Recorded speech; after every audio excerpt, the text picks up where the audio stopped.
Welcome to our channel. Today we how to authorize WeTransfer links for delivering edited video files. Easy tutorial step by step clearly.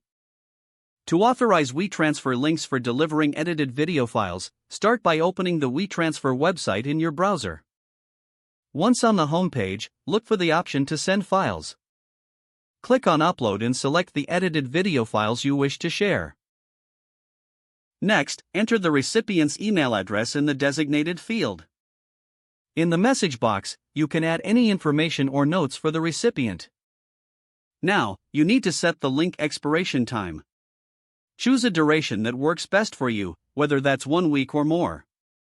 Make sure to toggle the option to create a transfer link if you want to share it directly. Before sending, you'll want to ensure the transfer is private. Look for the option labeled Protect with a password. If you choose this option, enter a secure password that the recipient will need to access the files. After everything looks good, click the Transfer button to send the files. You will receive a confirmation message once the transfer is complete. The recipient will get an email with a download link. If you created a transfer link, copy that link for sharing.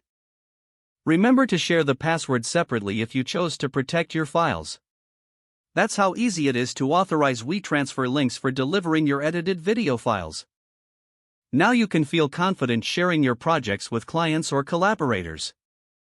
If the page does not load, refresh the browser or try again in a private or incognito. Make sure you are using the correct email address, then retype it carefully to avoid small typos.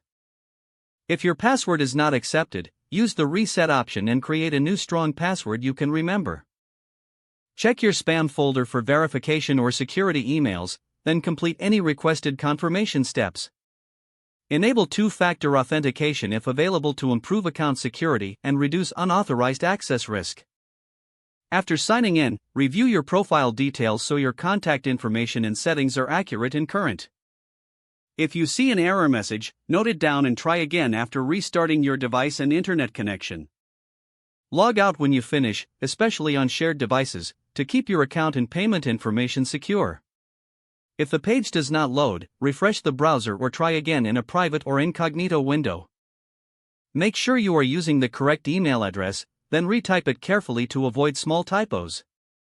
If your password is not accepted, use the reset option and create a new strong password you can remember. Don't forget to like this video and subscribe to our channel for more step-by-step tech guides.